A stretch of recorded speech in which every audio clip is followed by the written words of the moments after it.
있다고 하네요. 그런데 이게 당장 법 적용에 해당되는 직장인들은 좀 이게 개정안이 시행되는지 잘 모르거나 좀 잘 지켜질지 좀 의문을 갖고 있는 분들도 계시는 것 같습니다. 네, 이 법 자체가 시행되는지 잘 모르고 있는 직장인이 대다수라는 설문조사가 나왔습니다. 이제 직장갑질 119라는 이제 단체에서 이제 지난 6월 27일부터 1일까지 약 1,000명의 직장인을 대상으로 진행한 설문조사 결과를 보니까요. 직장 내 괴롭힘 금지법이 이제 5월 16일부터 시행되는 것을 알고 있다라는 응답을 한 분들이 전체의 33.4%에 그쳤습니다. 그러니까 10명 중 7명 가까이는 법 시행이 되는지조차 잘 모르고 있다는 의미인 것 같아요. 법 시행과 관련한 사내 교육 그리고 취업 규칙 개정 등의 어떤 추후에 기업 체가 할 수 있는 움직임들이 부족하기 때문에 이 직장인들이 잘 모르는 게 아니라는 의견이 있습니다. 그러니까 이번 조사에서 응답자의 21.1%만 개정법 관련 교육을 받았다고 응답을 했고요. 네. 취업 규칙이 개정됐다는 응답은 12.2%에 그쳤습니다. 그러니까 결국 사내 교육과 취업 규칙 개정 등 이 기업체에서 할 수 있는 일들이 먼저 선행되고 홍보가 좀 적절하게 돼야 당사자들인 직장인분들이 좀 더 많이 이 법에 대해서 알 것 같습니다. 저는 이 법의 한계를 좀 얘기하고 싶어요. 지금 이게 근로기준법 내에 들어있는 법이란 말이죠. 그렇다 보니까 근로기준법이 적용되지 않는 사업장 5명 이하의 소규모 사업장에서는 적용이 아예 안 될 수도 있습니다. 어찌 보면 이런 소규모 사업장에서 더 많은 갑질들이 이루어질 수도 있는 것인데 좀 아쉽고요. 네. 그리고 또 용역이나 파견 업체에서 일하시는 분들에 대해서 어떻게 적용할 것이냐 이런 부분도 법에 구체적으로 나와 있지 않아요. 네. 이런 부분도 약간의 좀 문제가 생길 수 있을 것 같고 무엇보다 내가 직장 내에서 불이익을 당했다라고 했을 때 이게 경찰이 신고하는 게 아니란 말이죠. 예, 회사에서 얘기를 해야 되고 그 회사의 대표 사장이 책임을 져야 되고 사장이 조치를 취해야 되는데 이런 부분들이 예컨대 사장이 괴롭힐 때는 어떻게 할 것이냐 이런 어떤 한계들이 지금 계속해서 나오고 있거든요. 이런 부분들에 대한 좀 개정 또 개선 계속해서 좀 고민하고 신경을 써야 할 것으로 보입니다. 그 한계가 바로 지금 보시는 이 여론조사 결과로 나오는 것 같은데요. 직장 내 괴롭힘에 대해서 참거나 모른 척했다로 대응한 사람들이 65%였습니다.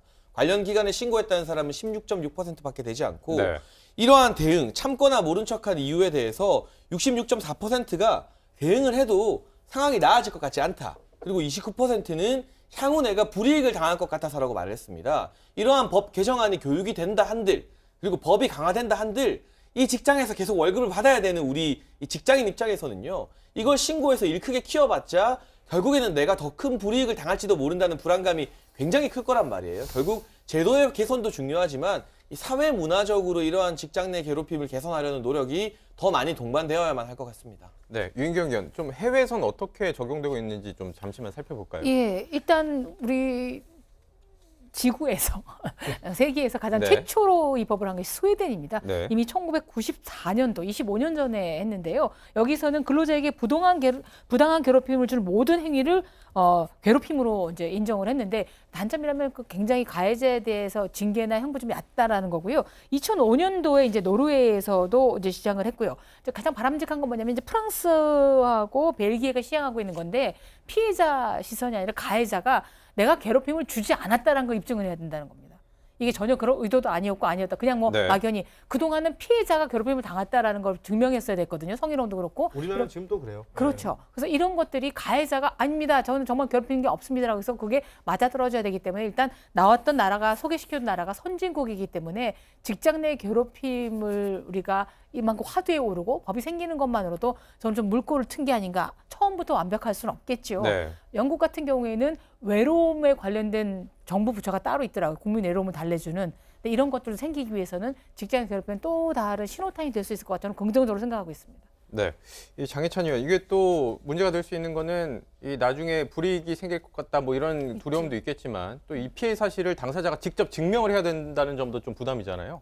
네, 그런 부분에 대해서 많은 부담을 느끼는 피해자들이 있을 텐데요. 최근에 나온 판례 한 가지를 보게 되면 이렇게 강제추행을 당했다고 고소를 했다가 네. 이 부분 무혐의 처분을 받게 되면서 무고죄로 오히려 역고소를 당한 피해자 사례가 있었습니다. 그런데 최근에 나온 대법원 판례를 보게 된다면요.